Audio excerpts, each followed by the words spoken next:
Before you try to fix your life, pause and look carefully at where your attention has been going.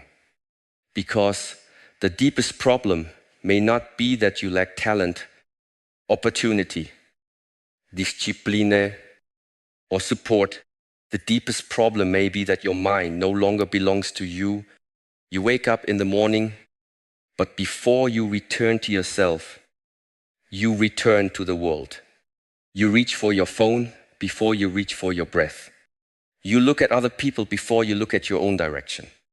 You absorb their lives, their opinions, their success, their noise, their judgment, and then you wonder why your spirit feels heavy before the day has even begun. You have not even asked yourself what kind of person you must become today.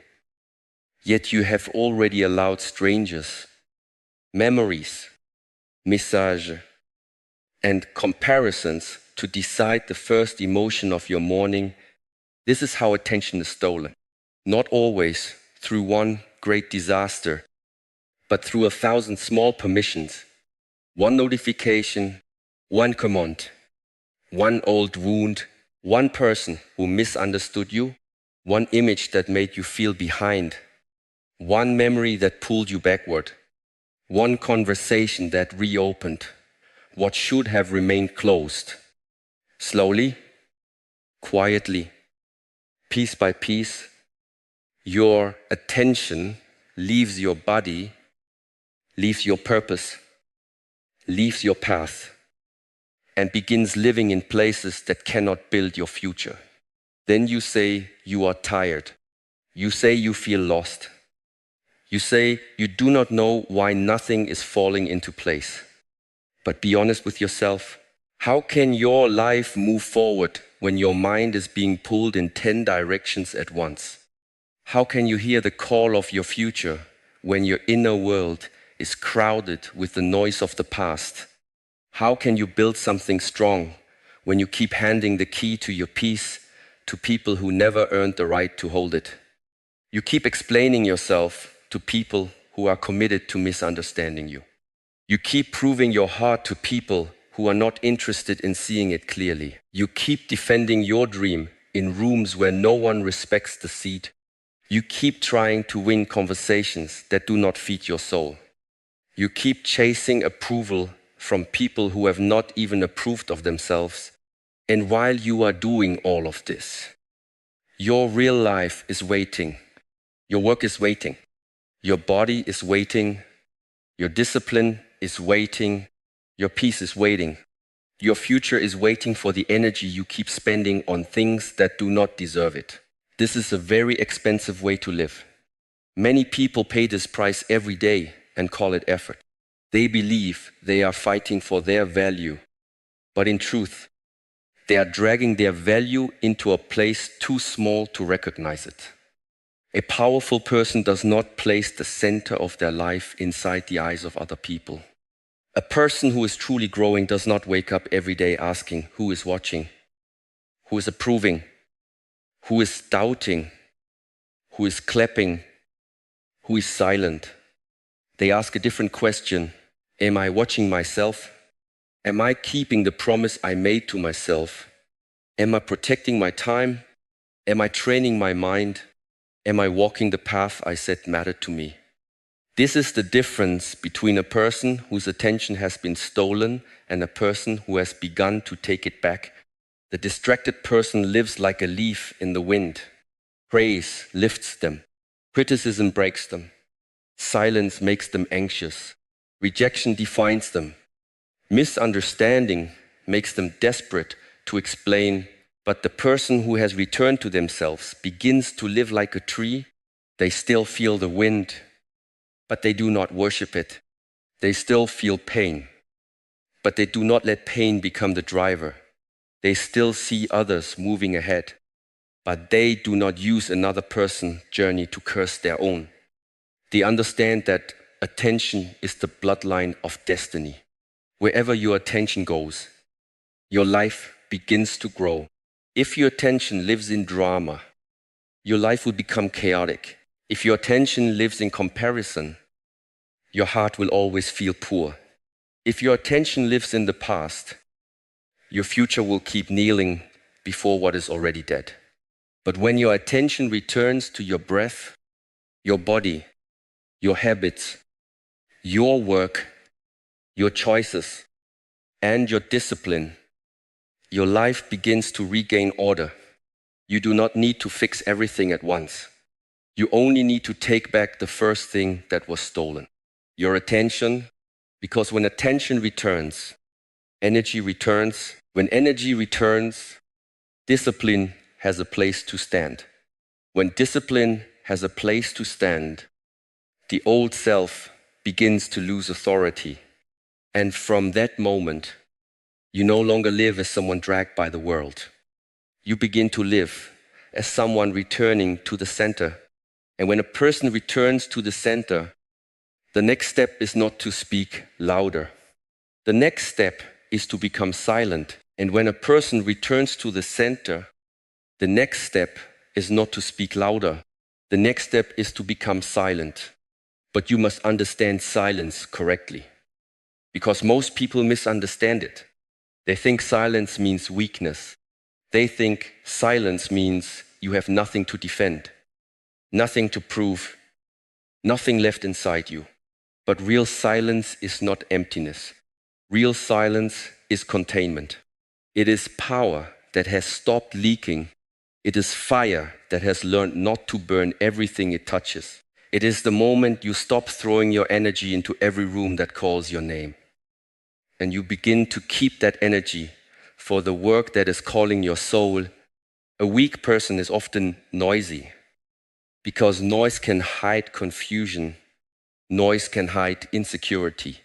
Noise can hide the hunger to be seen.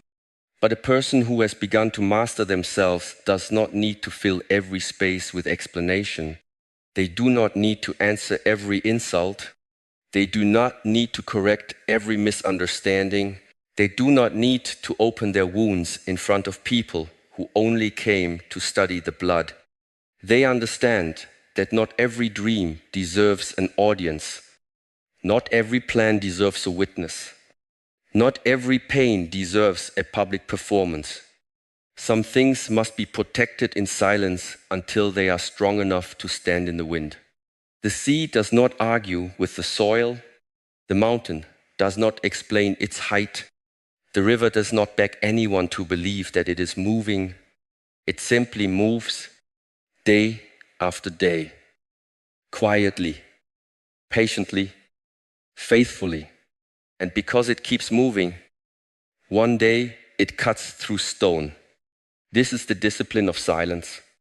You stop announcing your growth before your roots are deep. You stop showing people the foundation before the structure can carry weight. You stop handing your vision to those who have no discipline to understand it. Many people destroy their future because they expose it too early. They speak while the dream is still fragile. They explain while the wound is still open. They announce while the habit is still weak. Then doubt enters, jealousy enters, criticism enters, distraction enters, and they wonder why the fire goes out. But you opened the door. You allow too many untrained voices to touch what should have been sacred. Silence is the door closing, not from hatred, not from pride, not from bitterness, from protection. Your mind is a temple. Your future is a temple. If you allow every opinion, every reaction, every memory, every drama to enter without permission, do not be surprised when the place inside you no longer feels clean. Silence is how you begin to clean it. Silence says, I will not explain my healing to those who benefited from my brokenness. Silence says, I will not trade my peace for the satisfaction of the last word. Silence says, I will not turn my life into a courtroom where every stranger becomes a judge. This is strength. Strength is not always raising your voice. Sometimes strength is lowering your reaction. Strength is not always fighting back. Sometimes strength is refusing battles that make you smaller. When you stay silent, some people will feel uncomfortable. They were used to your explanations. They were used to your availability. They were used to pulling a reaction from you. When that access ends, they may call you cold. They may call you distant. They may call you arrogant. Let them. A door does not apologize for closing when the room needs protection. Your silence will reveal who respects your boundary and who only respected your openness. It will reveal who supports your growth and who only enjoyed your confusion. This is why silence is not passive. Silence is a filter. Silence is a shield. Silence is a training ground. It teaches you to stop living as a reaction. It teaches you to save your breath for what is worthy. It teaches you to let the unnecessary fall away without making a speech. At first, it may feel lonely, but loneliness in the right direction is better than company that keeps you weak. Silence will not make your life empty. Silence will make your life honest. It will remove the noise, so you can finally hear what your discipline has been trying to tell you. Because silence alone is not the destination. Silence is the doorway, and beyond that doorway, your attention must be guarded by discipline. And beyond that doorway, your attention must be guarded by discipline. Because silence without discipline can become only another hiding place. You may stop speaking, but still remain distracted inside. You may step away from noise, but still carry the noise in your mind. You may close the door to the world, but if you do not train what lives behind that door, confusion will still rule the room. This is why attention must be treated as sacred. Your attention is not a small thing. Your attention is the direction of your life. Wherever it goes, your energy follows. Wherever your energy follows, your habits begin to form.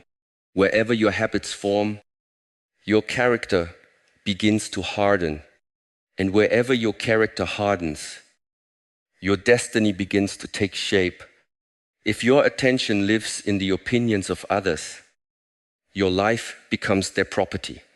If your attention lives in comparison, your peace becomes a prisoner.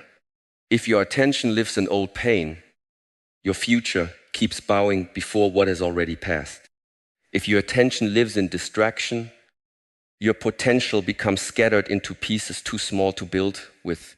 But when your attention returns to your breath, your body, your work, your choices, your training, and your purpose, something inside you begins to gather itself. The scattered parts return. The mind becomes less divided. The body receives command again. The day begins to have a spine. This is what discipline does. Discipline is not punishment. Discipline is protection. It is the fence around the garden of your attention. Without it, anything can enter. A mood can enter and waste your morning. A memory can enter and steal your focus. A notification can enter and break your rhythm. A careless word from someone else can enter and decide the quality of your whole day. But when discipline stands at the gate, not everything receives permission. Discipline asks, does this serve the life I am building? Discipline asks, does this strengthen my mind or weaken it? Discipline asks, is this action leading me toward freedom or back into slavery? A disciplined person is not someone who never feels temptation. A disciplined person is someone who has stopped obeying every temptation. They still feel the pull of comfort, but they do not kneel to it. They still feel the urge to react, but they do not become its servant. They still feel tired, bored, lonely, angry, uncertain. but they do not let every feeling become a command. This is inner strength, not the absence of feeling, but the mastery of direction while feeling is present. Many people lose their life one unguarded moment at a time. They do not fall all at once. They fall by checking the phone when they promise to focus. They fall by feeding the same thought they promised to release. They fall by returning to the same person, the same habit, the same place, the same excuse after they already knew it was weakening them. Then they look at their life and wonder why nothing has changed. Nothing has changed because attention has not been trained. Nothing has changed because discipline has not been allowed to become the guardian. You do not need a louder dream. You need a stronger gate. You do not need another promise made in emotion. You need a system that still stands when emotion disappears. Motivation may visit you, but discipline must live with you. Motivation may light the fire, but discipline must protect it from the wind. Every morning, the world will come for your attention. It will come through your screen. It will come through your memories. It will come through urgency that is not truly important. It will come through people who want access to your reaction. If you do not decide what matters, the world will decide for you. If you do not guard your mind, something weaker will occupy it. So begin small, but begin seriously. Guard the first hour. Guard the first thought. Guard the first action. Guard the promise you make when no one is watching. One protected hour can change the direction of a day. One protected day can change the structure of a life. And when discipline guards your attention long enough, silence stops being empty. Silence becomes a workshop. Silence becomes a temple. Silence becomes the place where your old self loses power. And your true self begins to stand. And when discipline guards your attention long enough, silence stops being empty. Silence becomes the place where truth begins to speak.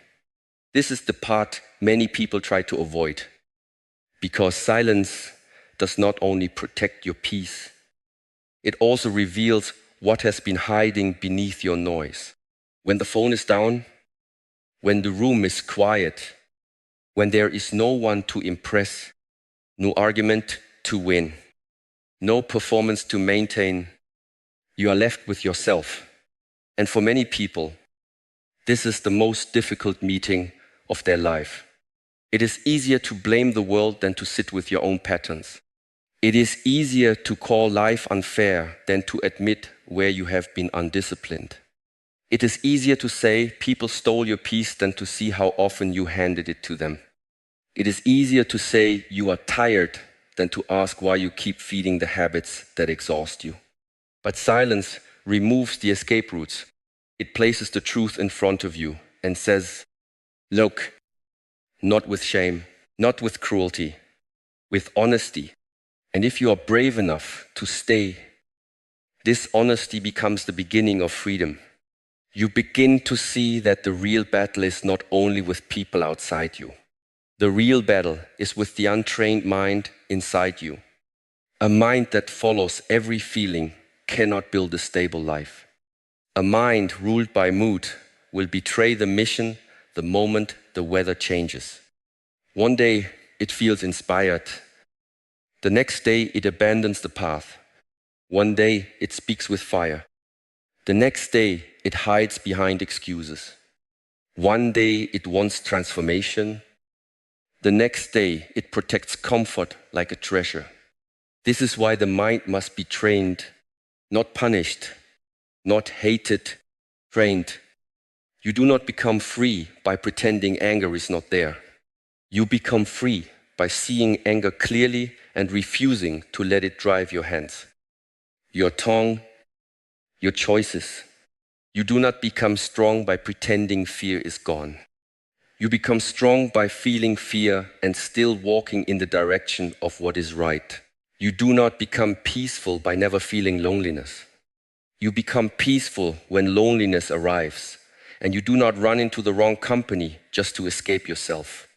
This is the training to feel without becoming the feeling, to think without obeying every thought, to remember without turning memory into a prison, to desire without selling your future for a moment of comfort.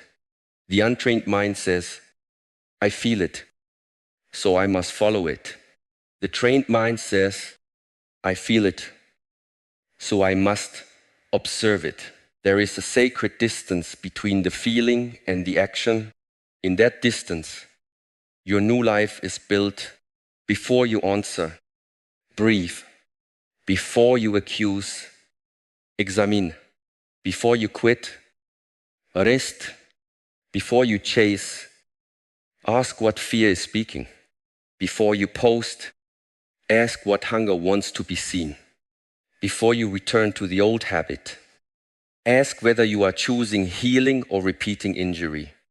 This small space may look simple, but it is the doorway to mastery. Most people ruin years of progress because they cannot survive one moment of discomfort without reacting. They send a message, they raise the voice, they break the promise, they return to the person, they feed the addiction.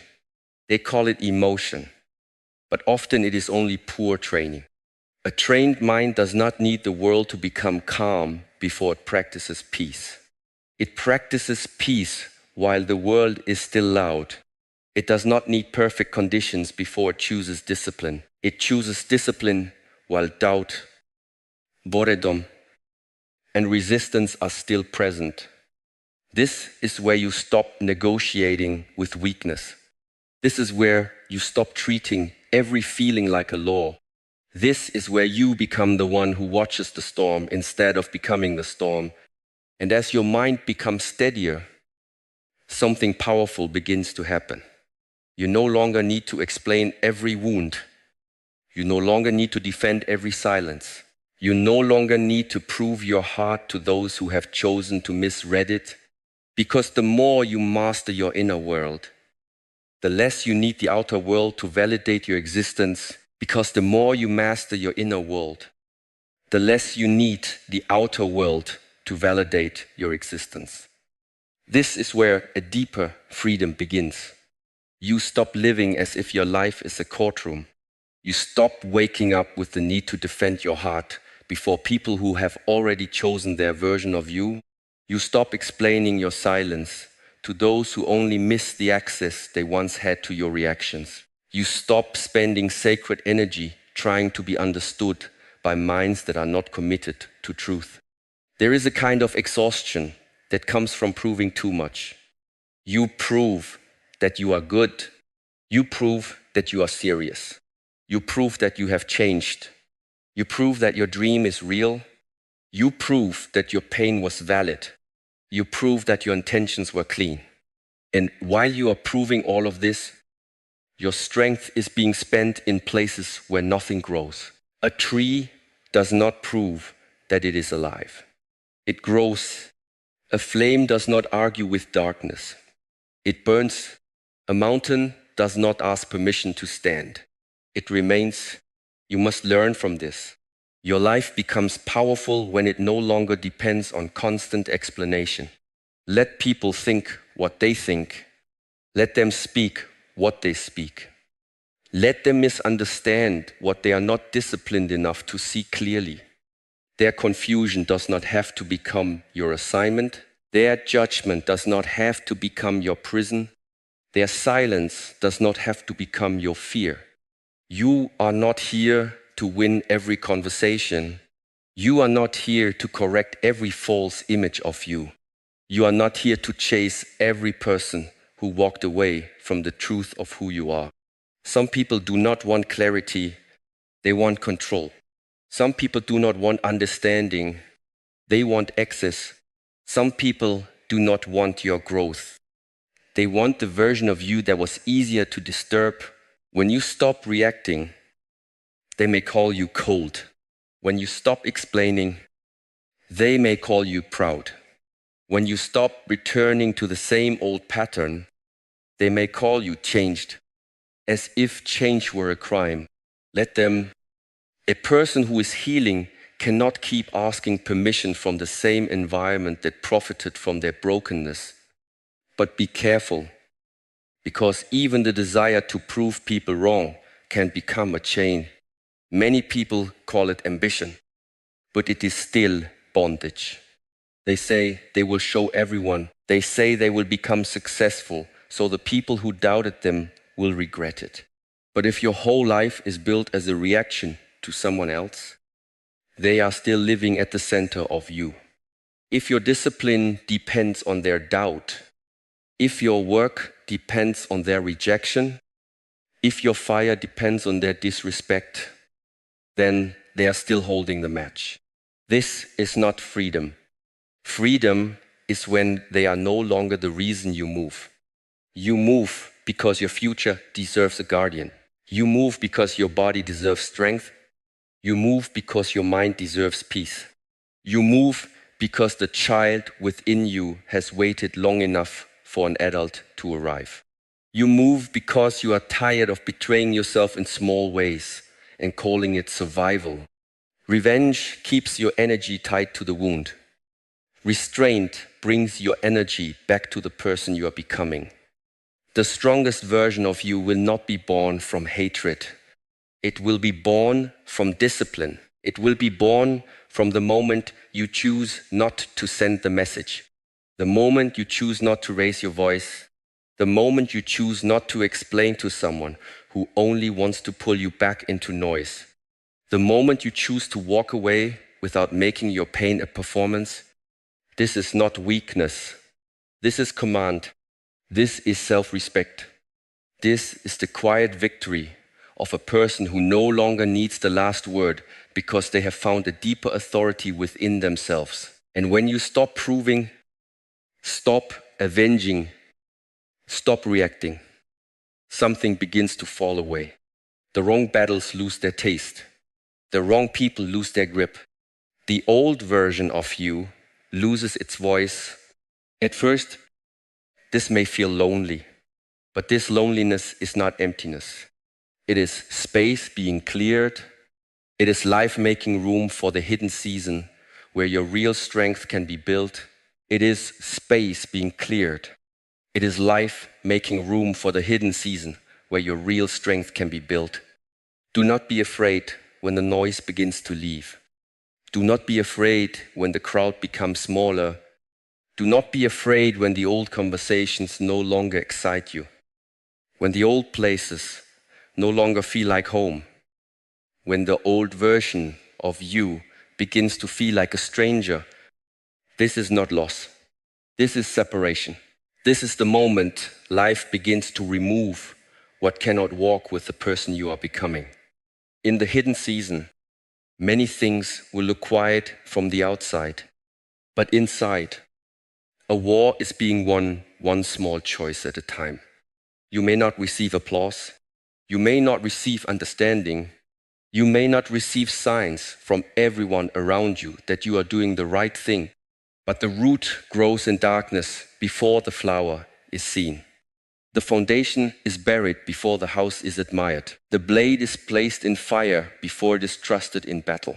Do not insult the season that is shaping you simply because no one can see it yet. Some of the most important work of your life will happen in silence. In mornings when no one checks on you, in nights when no one comforts you, in hours when your only witness is your own conscience. This is where boundaries become sacred. A boundary is not hatred. A boundary is not arrogance. A boundary is not a punishment for others. A boundary is a line that protects the work being done inside you. It says, this place within me can no longer be entered by every mood, every demand, every memory, every person who only knows how to take. When you begin to set boundaries, people who benefited from your lack of them may become uncomfortable. They may call you distant because you no longer answer chaos immediately. They may call you cold because you no longer bleed in public. They may call you selfish because you finally stopped abandoning yourself to keep them comfortable. Let them speak. Their discomfort is not always proof that you are wrong. Sometimes it is proof that the old access has ended. Your silence will reveal who respects your growth and who only loved your availability. Your focus will reveal who supports your becoming and who preferred your confusion. Your peace will reveal who brings calm and who brings storms. This is why you do not need dramatic announcements. You do not need to explain every door you close. You do not need to make a speech every time your spirit outgrows a room. Simply stop participating in what weakens you. The wrong things will begin to fall away by themselves. But understand this: falling away can feel painful before it feels peaceful. Discipline can feel boring before it feels powerful. Solitude can feel lonely before it feels sacred. Growth can feel invisible before it becomes undeniable. This is why you must learn to respect small victories. The world celebrates loud breakthroughs, but a real life is rebuilt through quiet repetitions. The message you do not send, the argument you do not enter, the hour you protect, the promise you keep when no one would know if you broke it. The morning you rise before the old self can negotiate. The food you choose because your body deserves respect. The task you finish while your mood is asking for comfort.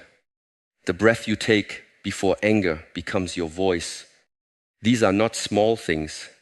These are bricks. Be honest. They build a life that cannot be shaken easily. Many people wait for one great moment to change them. They wait for perfect motivation, perfect timing, perfect confidence, perfect conditions. But the hidden season teaches a harder truth. You become ready by practicing before you feel ready. You become strong by lifting what still feels heavy. You become calm by choosing peace while anger still has a voice. You become disciplined by keeping the promise after excitement has disappeared. This is how the old self loses authority. Not in one dramatic battle, but through repeated refusal. You refuse the old reaction. You refuse the old excuse. You refuse the old environment. You refuse to keep feeding what keeps you weak. And slowly, almost silently, your inner world begins to change its ruler. The scattered self steps down. The trained self begins to rise. And when these private victories are repeated long enough, you no longer simply have better habits. You begin to return to the throne within yourself. And when these private victories are repeated long enough, you no longer simply have better habits. You begin to return to the throne within yourself. There is a kingdom inside you, whether you have ruled it or abandoned it. Your thoughts are its messengers. Your habits are its workers. Your values are its laws. Your attention is its currency. Your body is its temple. Your breath is its gate. And if you do not sit on the throne, something else will. Fear will rule. Desire will rule. Old wounds will rule. The opinions of strangers will rule. The hunger to be seen will rule. The need to be right will rule. Then you will wonder why your life feels occupied, why your mind feels crowded, why your peace feels foreign, why your own body feels like a place you visit but do not truly inhabit. This is what happens when a person becomes a guest in their own inner world. They feel every emotion and obey it. They hear every thought and believe it. They remember every wound and worship it. They desire every comfort and sacrifice the future for it. But a person who returns to the throne does not live this way. They listen, but they do not obey everything. They feel, but they do not become every feeling. They remember, but they do not let memory become a prison. They desire, but they do not sell tomorrow for a small relief today. This is inner leadership. This is self-mastery. This is the silent authority that no crowd can give you and no crowd can take away. When you lead yourself from within, your outer life begins to change without begging the world to change first. Your decisions become cleaner. Your reactions become slower. Your standards become higher. Your words become fewer and heavier. Your time becomes protected. Your work becomes deeper. Your presence begins to carry weight. Not because you're trying to impress anyone, but because you are no longer leaking yourself everywhere. This is quiet power. Quiet power does not shout to be respected. It does not dominate the room. It does not embarrass others to feel strong. It does not need constant proof that it exists. Quiet power is the person who can leave without hatred, speak without